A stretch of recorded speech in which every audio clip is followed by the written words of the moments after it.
عبد الدايم. هل دكتور مساء الخير يا دكتور؟ مساء الخير يا فندم، اهلا بحضرتك. اهلا بحضرتك. دلوقتي يا دكتور عبد الدايم احنا بنتكلم على اشتباكات وخلافات، وبنتكلم على ان العنصرين الرئيسيين مسلم ومسيحي. اذا وماذا بعد؟ مش اول مرة الاشتباكات دي والخلافات تحصل، وماذا بعد؟ هل مجرد اجتماعات وتصالح وتراضي وسلامات وهذا كل ما في الامر؟ والله يا سيدتي العزيزة، أولا سلامي وتحياتي لصديقي العزيز أستاذ ممدوح رمزي. وعايز أقول لحضرتك حاجة، يعني خلينا بس نبص للمشكلة بشكل أكثر اتساعا شوية. نعم. أنا أعتقد أن كل هذه الأحداث تعددت الأسباب في كل مرة، وقد تختلف وقد تتفق، ولكن دي دلالة واضحة على أن هذه بثور وقروح تظهر على جسم المجتمع عندما يكون مجتمع مريض، عندما يكون مجتمع ليس بعافيته. لانه الناس الكبار اللي زي اللي حضروا اجيال متعدده، احنا عشنا مده طويله جدا من عمرنا لا نحس بهذه، لا توجد هذه المشكله بالمره، انما ولدت قسرا في مجتمعنا لاسباب كثيره يطول شرحها. ولكن الاشكاليه ان هذه دلاله عدم صحه المجتمع. المجتمع مريض، المجتمع تعبان، المجتمع تفككت مؤسساته وتسطحت وتجرفت قدراته خلال فترة طويلة جدا من الزمن. يعني الموضوع السياسي مثلا والحال المجتمعي، الموضوع سياسي اجتماعي يا فندم، سياسي اجتماعي طبعا بالتأكيد، وليس وليد اليوم بالمناسبة. أنا لا أتحدث عن الأحداث الحالية فقط، وهي دامية، وهي يعني كلنا ما يعني اشمئزينا مما يحدث حقيقة من أطراف لا تعي المسؤولية، ومن أطراف مش فاهمة هي بتعمل إيه في بلدها. طب الأزهر هل هيبقى له رد فعل مثلا نتيجة للأحداث ولا إيه؟ الأزهر مش لسه لا هيبقى له رد فعل. زميلي وصديقي الدكتور محمود عزب كان موجود وسط الأحداث أمس في الخصوص.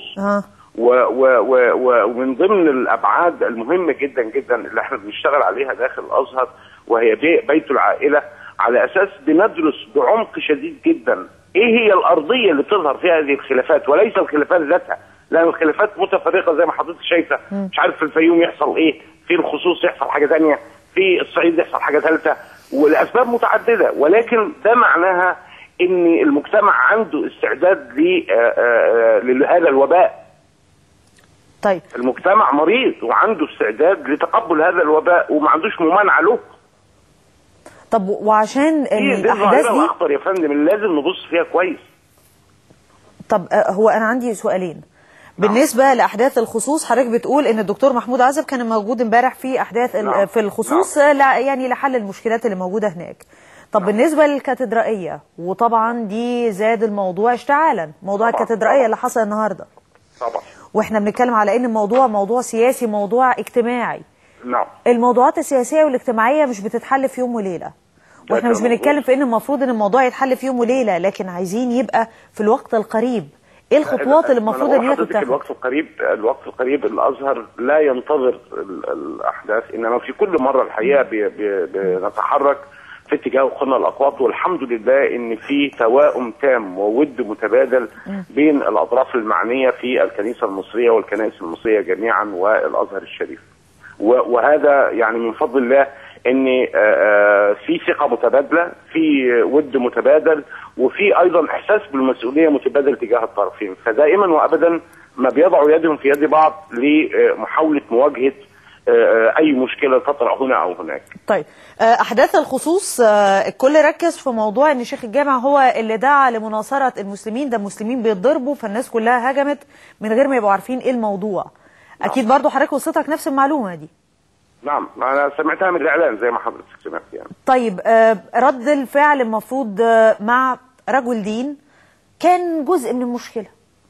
ده كلام مظبوط يا فندم. ما هو دي مش عايزه تعليق. ما هو يا فندم ما احنا بنقول ان القضيه ليست بسيطه وليست على السطح فقط. القضيه لها اعماق. كثير من الافراد الذين ينتمون الى الاسلام بيقوموا باشياء ليست سليمه، وكذلك المنتسبون المسيحيين يقولون ويفعلون اشياء غير سليمه، وهذا شيء طبيعي في اي مجتمع في الدنيا ان تلاقي الشاذ او تلاقي اللي على طرف المنحنى الطبيعي للبني ادمين من الجهتين، انما الاشكاليه قابليه باقي الجسم للاحتراق. هي دي المشكله الاكبر.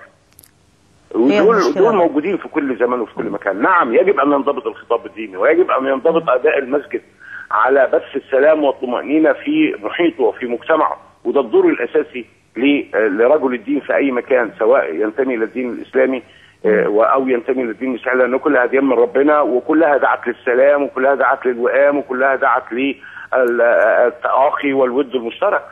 نعم. وظل يوصيني بجاره حتى ظننت انه سيورثه.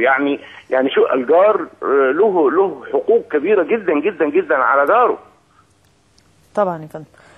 دكتور عبد الدايم نصير مستشار شيخ الازهر، شكرا جزيلا على المداخله دي يا فندم، شكرا لحضرتك. من امام الكاتدرائيه زميلنا عبد الباسط يونس موجود هناك، يقول لنا ايه اخر